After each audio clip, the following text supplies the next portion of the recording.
Ada dua orang yang mengadakan perjalanan bersama. Mereka membawa seekor keledai untuk mengangkut barang-barang mereka, sebuah obor untuk menerangi jalan di waktu malam, dan seekor ayam yang merupakan teman keledai itu. Ayam itu duduk di kepala keledai sepanjang perjalanan. Salah seorang di antaranya sangat saleh, sedangkan seorang yang lainnya tidak percaya kepada Tuhan. Sepanjang jalan mereka sering berbincang-bincang tentang Tuhan. Tuhan itu sangat baik, kata orang yang pertama. Kita akan lihat jika pendapatmu itu bisa bertahan dalam perjalanan ini, kata orang yang kedua. Menjelang petang, mereka tiba di sebuah desa kecil dan mereka mencari tempat bermalam. Meskipun mereka sudah mencari ke sana kemari, tapi tidak seorang pun menerima mereka.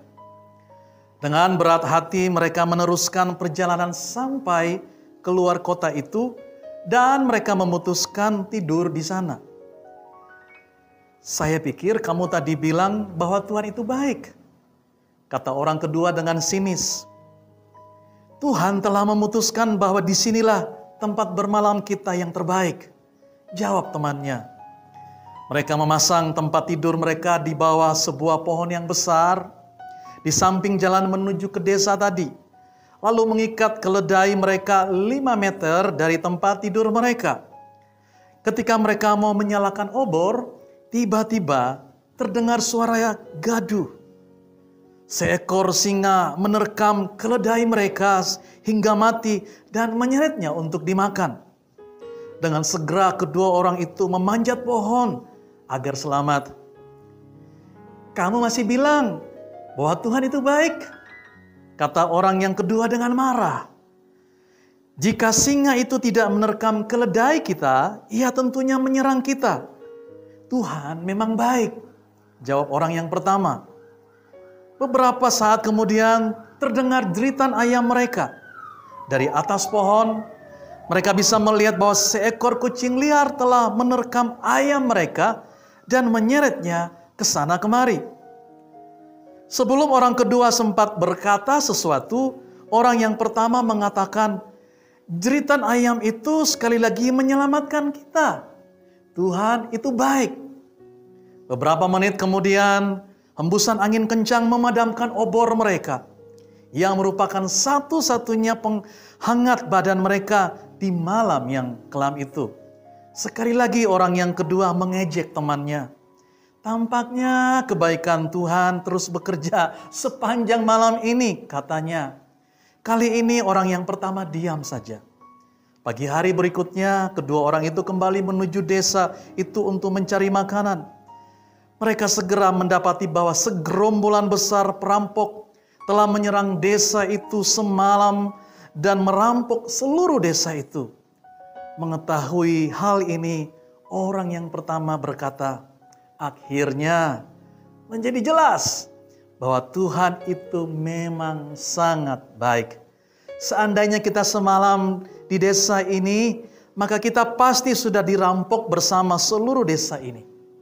Seandainya angin tidak memadamkan obor kita, maka perampok itu yang pasti melewati jalan di dekat tempat tidur kita akan melihat kita dan merampok barang-barang kita. Jelas, Tuhan itu baik. Bapak Ibu Saudara yang dikasihi Tuhan, kisah ini menceritakan bagaimana ada orang yang mempertanyakan kebaikan Tuhan.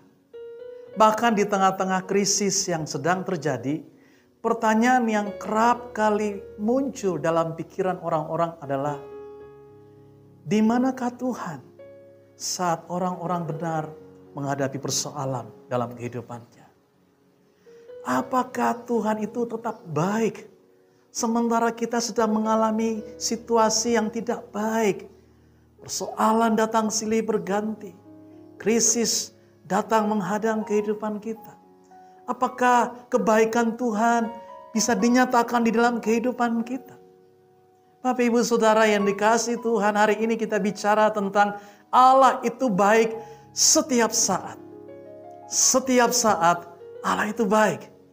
Inilah tema khotbah kita di minggu terakhir dari bulan Mei, di mana sepanjang bulan ini kita telah melewati rangkaian khotbah tentang bagaimana kita hidup sebagai seorang pemenang, sehingga memberikan kita keyakinan bahwa keadaan situasi yang ada di sekitar kita tidak bisa membatalkan janji Tuhan untuk kita boleh hidup berkemenangan terhadap masalah, terhadap situasi keadaan yang kita alami. Kalau Allah bersama-sama dengan kita, Dia di pihak kita, maka kita akan keluar sebagai pemenang karena kebaikan Tuhan tidak pernah berubah dalam hidup kita. Itu sebabnya pada hari ini kita akan membahas bagaimana kebaikan Tuhan itu sungguh-sungguh nyata, tidak peduli keadaan yang sedang kita alami. Sifat kebaikannya tidak pernah berubah. Namun pertanyaannya adalah bagaimana kita bisa memahami kebaikan Tuhan itu. Sama seperti orang yang kedua tadi yang tidak mengenal Allah. Dia selalu bersinis. Dia selalu mengejek temannya.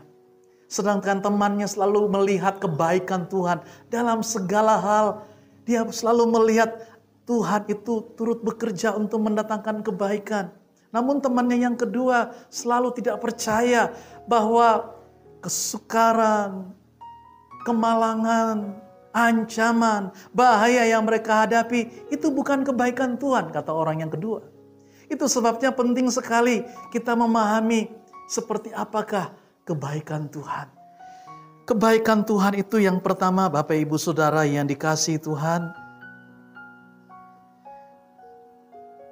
iya, kebaikan Tuhan itu seringkali tidak dapat kita selami oleh pikiran dan perasaan kita.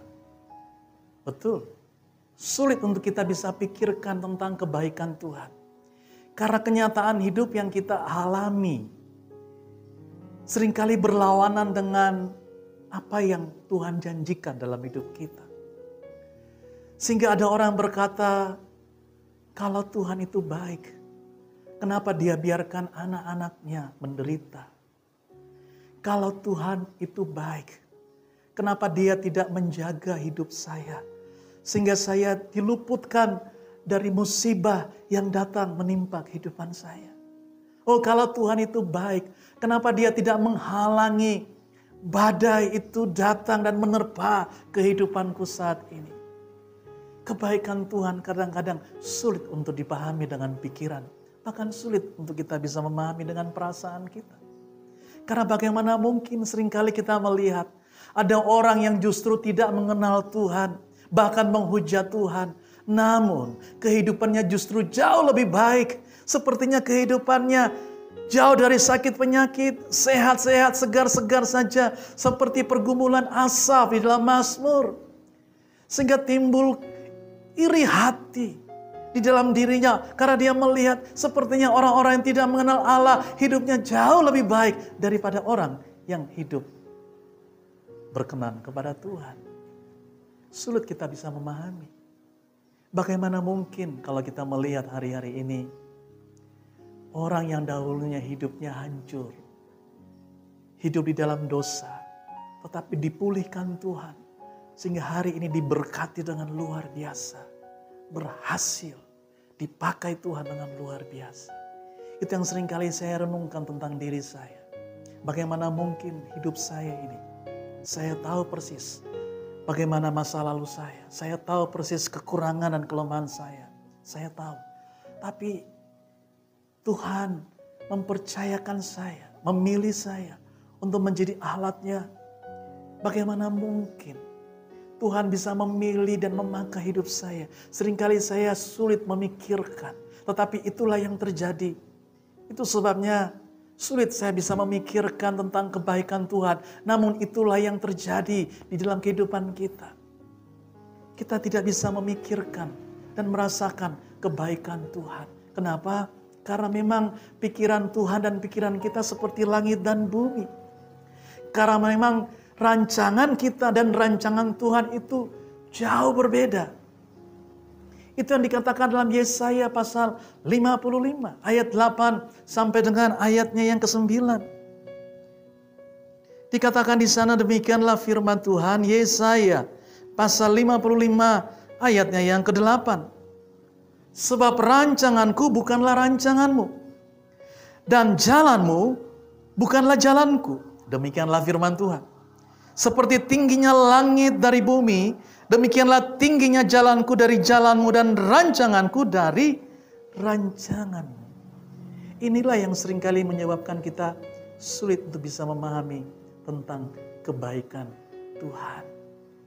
Sehingga kita tidak bisa bersikap dan berkata, kalau ada orang sedang mengalami musibah atau penderitaan atau kesulitan atau kesukaran, kita tidak bisa mengatakan bahwa Tuhan sudah mulai undur dari hidupnya dan tidak lagi baik dalam hidupnya. Kita tidak bisa mengatakan kalau ada orang yang sedang mengalami sakit, kita nggak bisa mengatakan bahwa Tuhan tidak baik di dalam kehidupannya. Tidak. Kita tidak bisa memahami dan menyalami kebaikan Tuhan. Karena memang kita terbatas. Kita manusia biasa. Sedangkan Dia Allah yang sangat besar. Dialah menciptakan langit bumi dan segala isinya. Dia tidak sebanding dengan kita. Itu yang menyebabkan kita sulit untuk memahami kebaikan Tuhan dalam kehidupan setiap kita. Hal yang kedua, bagaimana kita bisa memahami kebaikan Tuhan? Kebaikan Tuhan itu bersifat pasti, mutlak, tidak berubah oleh keadaan, oleh zaman, oleh musim, oleh waktu.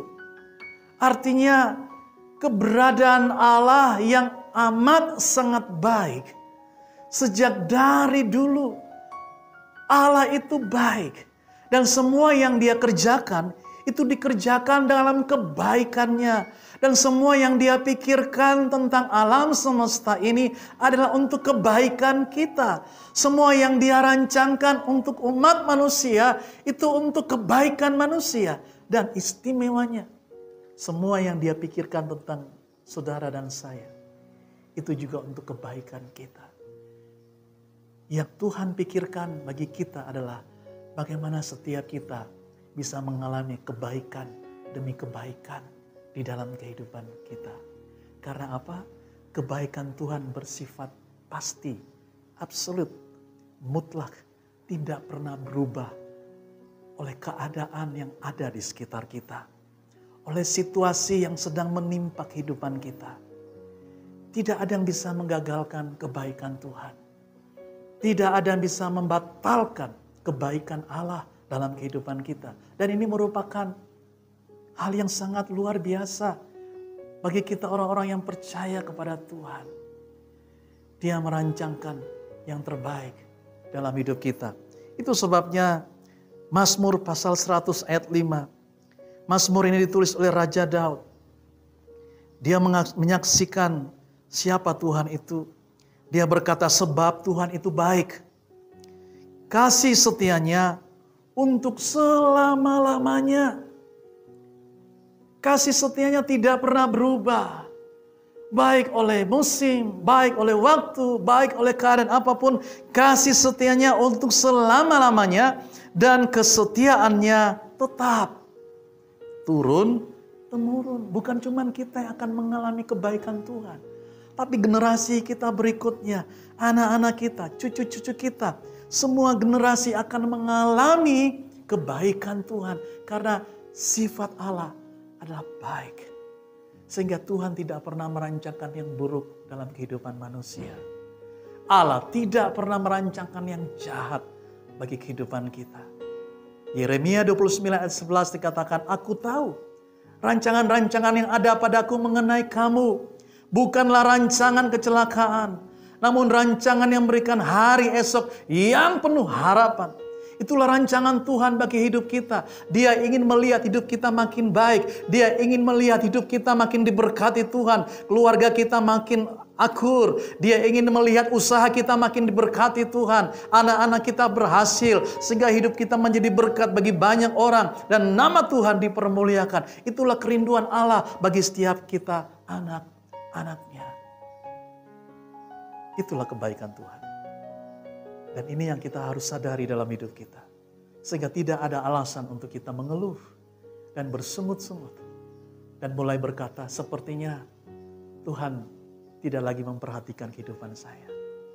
Sebagai orang-orang yang mengasihi Tuhan, kita harus sungguh-sungguh ingat bahwa kebaikan Tuhan dan kasih setia Tuhan tetap untuk selama-lamanya turun-temurun.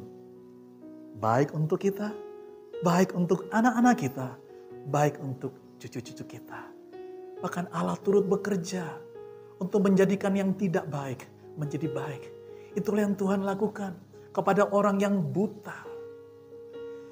Tuhan menjamah mata orang yang buta sehingga orang ini berkata, Dia menjadikan yang tidak baik menjadi baik. Itulah sifat Allah, menjadikan yang tidak baik menjadi baik.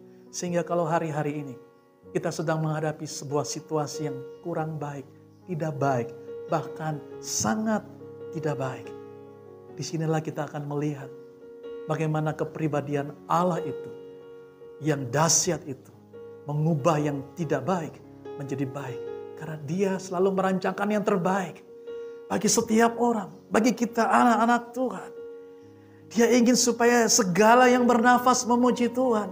Dia ingin agar setiap orang mau menyembah Dia. Memuji namanya. Karena kebaikannya. Karena kebesarannya yang dinyatakan dalam kehidupan kita. Dia ingin setiap orang hatinya melimpah dengan syukur. Karena kebaikan yang dia alami dari Tuhan.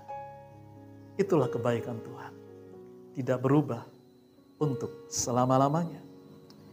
Bukan cuma yang kedua. Tapi yang ketiga. Bagaimana kita bisa memahami kebaikan Tuhan? Kebaikan Tuhan itu tidak bersyarat. Nah, ini penting sekali. Kebaikan Tuhan itu tidak bersyarat. Artinya Tuhan tuh nggak minta. Kita baik dulu, baru Dia baik. Kalau kita tidak baik, maka Tuhan pun tidak baik. Dia tidak sama dengan manusia. Kalau hidup manusia seringkali menggunakan syarat. Kalau saya baik kepada orang lain, maka dia akan baik dalam kehidupan saya. Kalau saya tidak baik dengan orang itu, dia pun akan membalas dengan hal yang tidak baik. Itulah kehidupan manusia, sifat dasar manusia yang berdosa. Berbeda dengan Tuhan. Tuhan itu baik. Dan kebaikannya tidak bersyarat. Sehingga ini merupakan berkat yang luar biasa bagi kita. Keuntungan bagi kita. Karena kita tahu persis akan kehidupan kita yang seringkali tidak sesuai dengan kemauan Tuhan. Hati kita penuh dengan kejahatan. Mulut kita penuh dengan perkataan yang tidak berkenan. Seringkali hidup kita tidak taat sesuai dengan firman Allah. Kita memberontak bahkan. Bahkan kita mengacuhkan Tuhan. Kita nggak peduli dengan Tuhan. Tapi apakah kebaikan Tuhan berubah? Tidak. Justru Dia terus menyatakan kebaikannya dalam kehidupan kita. Karena kebaikan Tuhan tidak bersyarat. Alkitab berkata, kalau kita tidak setia, Tuhan itu setia. Kalaupun kita tidak baik dengan Tuhan, Tuhan tetap baik. Kalau kita meninggalkan Dia, Dia tidak meninggalkan kita. Itulah kebaikan Tuhan yang tanpa syarat. Di sini kita bersyukur karena kita punya Allah sehingga kita menjadi orang-orang yang berbahagia. Kita adalah orang-orang yang diberkati Tuhan. Sehingga ini yang membuat kita sepertinya kita malu. Untuk kita tidak mengasihi Tuhan dan melakukan kehendak-Nya. Harusnya ini membuat kita berbalik kepada Tuhan. Dan bersyukur untuk segala kebaikan Tuhan. Kadang-kadang ada banyak orang dalam kehidupannya. Ketika dia belum punya apa-apa, bukan siapa-siapa. Ketika Tuhan menolong dia, memulihkan keadaannya. Sehingga hidupnya mulai diberkati, hidupnya mulai dipulihkan. Disinilah waktunya dia mulai meninggalkan Tuhan. Dia lupa dari mana dia berasal. Dia lupa bahwa Tuhanlah yang membuat dia diberkati. Bahwa Tuhanlah yang mengangkat dia. Dia lupa bahwa semua yang dia miliki itu berasal daripada Allah. Banyak orang ketika hidupnya sudah diberkati Tuhan, hidupnya diubahkan, dipulihkan Tuhan, mereka mulai melupakan Tuhan. Tetapi Tuhan tidak pernah meninggalkan kita. Harusnya kebaikan Tuhan ini sungguh-sungguh menyadarkan kita dan membuat kita sadar. Membuat kita ini bertobat sungguh-sungguh. Kita malu dengan Tuhan. Karena Tuhan itu tidak pernah punya niat yang buruk dalam hidup kita. Berbeda dengan manusia. Kadang-kadang kita mengukur Tuhan itu berdasarkan berkat yang kita terima dari Tuhan. Sehingga kalau kita diberkati dengan entengnya kita berkata puji Tuhan. Tuhan itu baik. Namun begitu kita diperhadapkan dengan berbagai kesukaran dan kesulitan, kita mulai melupakan Tuhan dan berkata, rupanya Tuhan tidak baik dalam kehidupan kita. Kita tidak bersyukur, kita tidak memuji Tuhan dan percaya bahwa Tuhan ada dalam kehidupan kita. Sebaliknya kita mulai memikirkan bahwa Tuhan itu mulai meninggalkan kehidupan kita. Itulah sifat manusia. Namun hari ini, ketika kita memahami kebaikan Tuhan, bahwa kebaikan Tuhan itu tidak bersyarat. Artinya, Tuhan tidak minta apa-apa dalam kehidupan kita.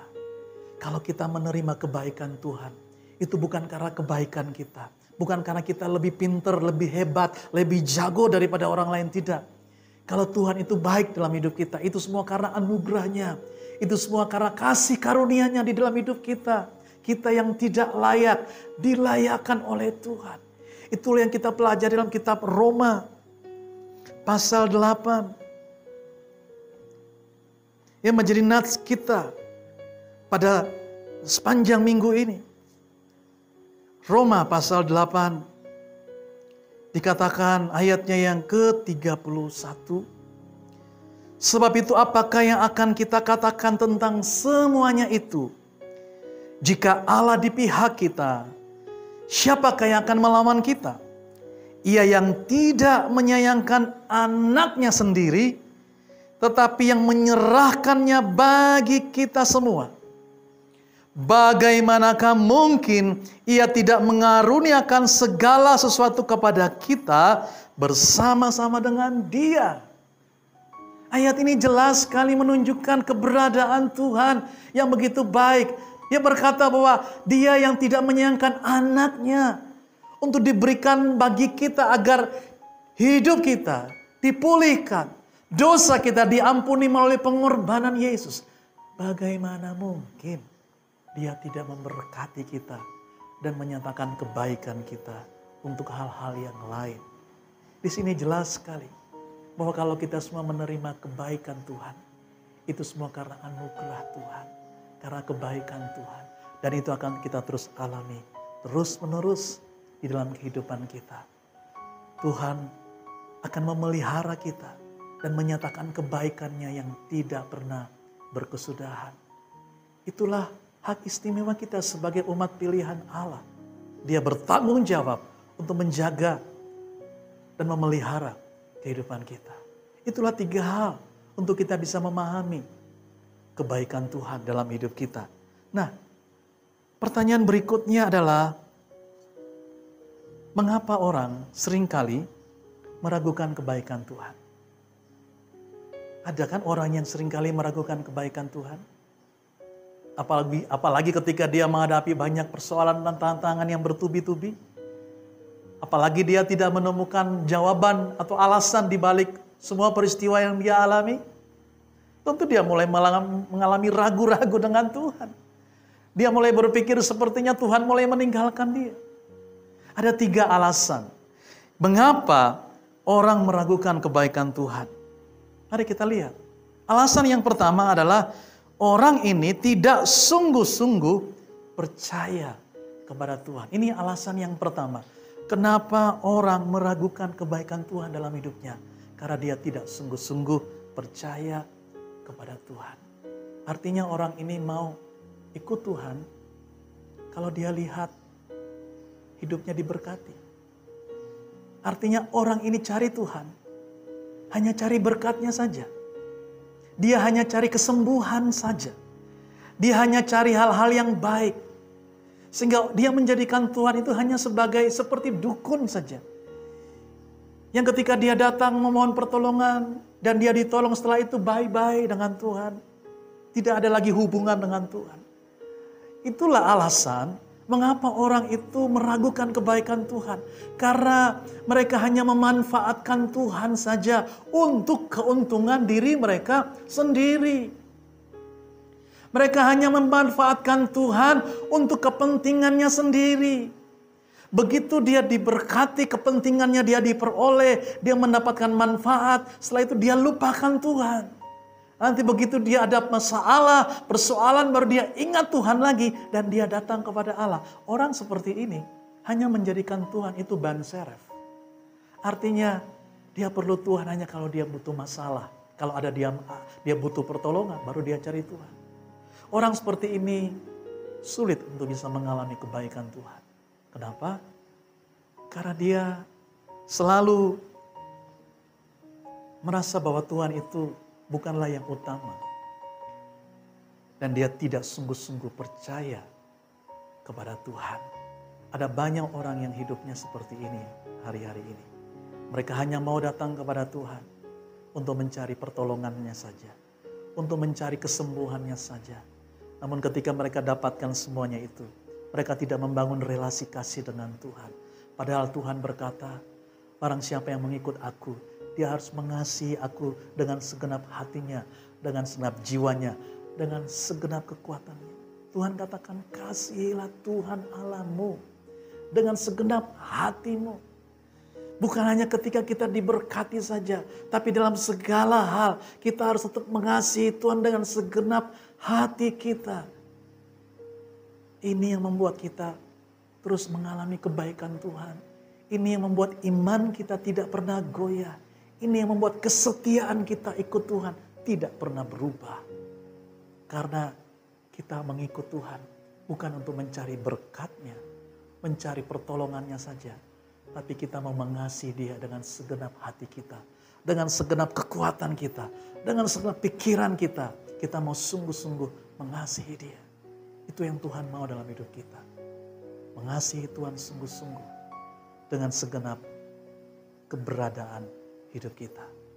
Yang kedua, saya melihat mengapa orang meragukan kebaikan Tuhan. Alasan yang kedua adalah karena orang ini kurang mengenal pribadi Allah dan karya Allah dalam kehidupan kita. Ya, orang yang tidak memahami tentang pribadi Allah seringkali salah mengerti tentang Tuhan. Sehingga seringkali dia berpikir bahwa kalau ikut Tuhan itu tentu hidupnya itu baik-baik saja. Terus diberkati, tidak pernah mengalami masalah, tidak pernah mengalami pertolongan, tidak pernah mengalami pergumulan. Selalu aman, sejahtera. Orang salah mengerti tentang kebaikan Tuhan. Mereka berpikir kalau mereka mengikut Tuhan, maka Tuhan itu akan terus jaga mereka. Sehingga tidak akan pernah mengalami masalah, krisis, kesukaran dalam kehidupannya. Tapi kenyataan kita hadapi.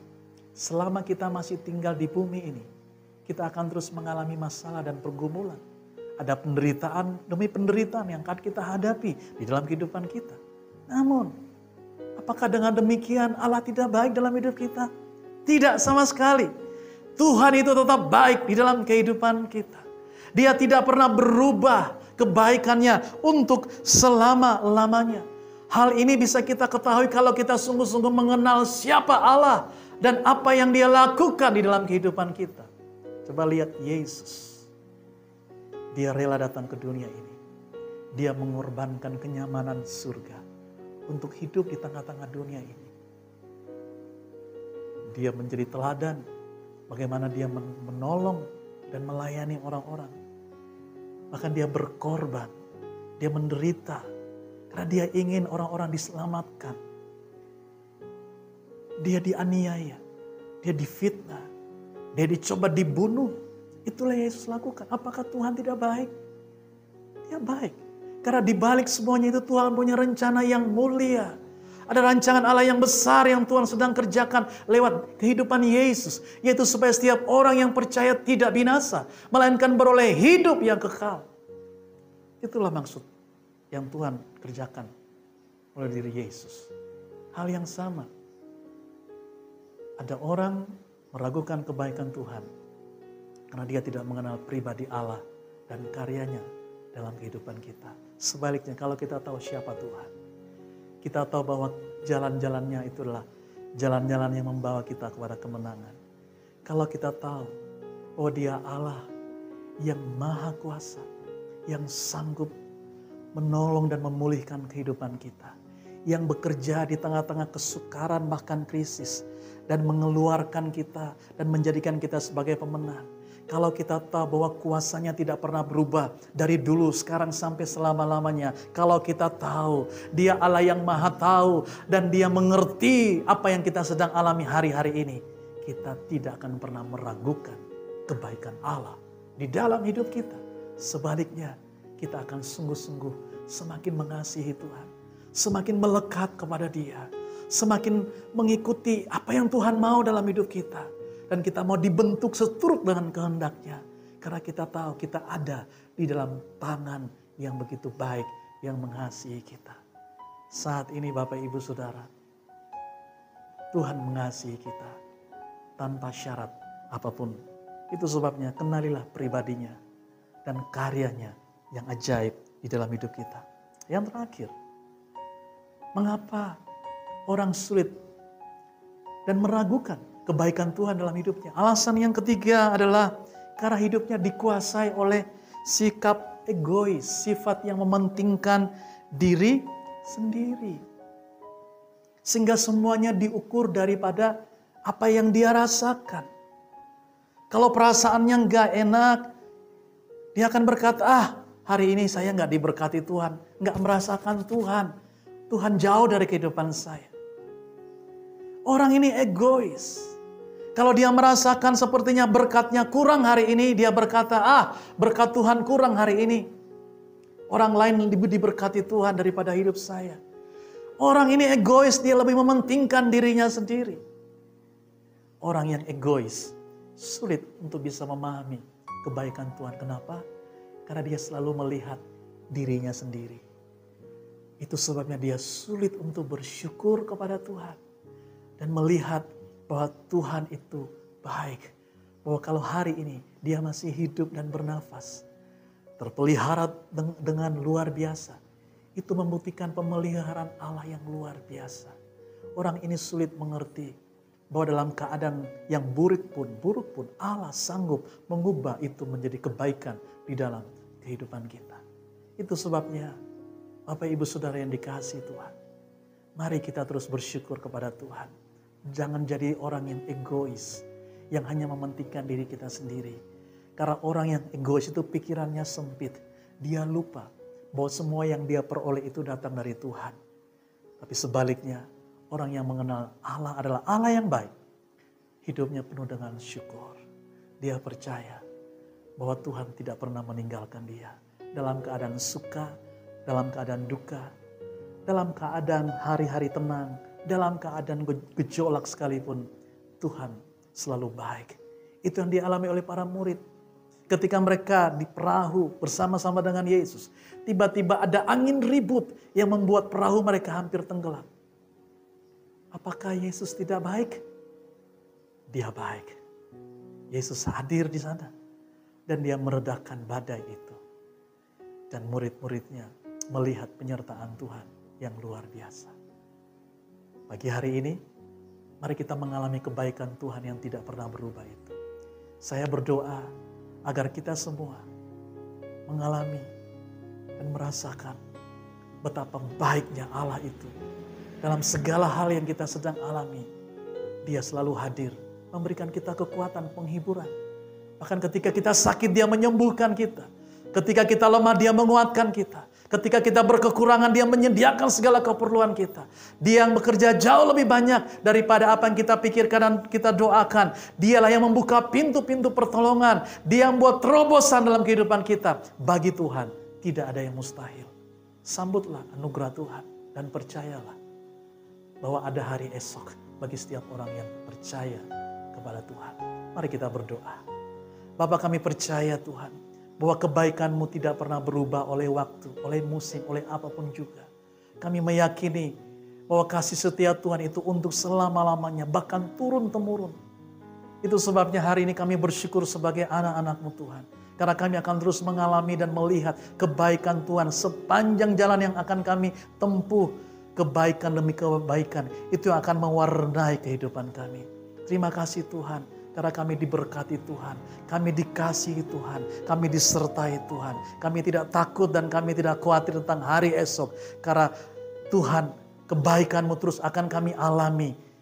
Apapun situasi keadaan yang sedang terjadi di hadapan kami, kebaikan-Mu tidak pernah berubah. Berkati setiap kami dan biarlah kebaikan-Mu terus tercurah seperti sungai yang tidak pernah berhenti mengalir. Sehingga kemuliaan-Mu makin nyata atas kami dan hidup kami melimpah dengan syukur kepada Allah. Kami menjadi berkat bagi banyak orang. Kami menjadi kesaksian bagi orang-orang yang belum mengenal Allah. Bahwa Tuhan yang kami sembah adalah Tuhan yang baik. Terima kasih buat firman-Mu ya Bapa. Di dalam nama Tuhan Yesus kami sudah berdoa. Amin.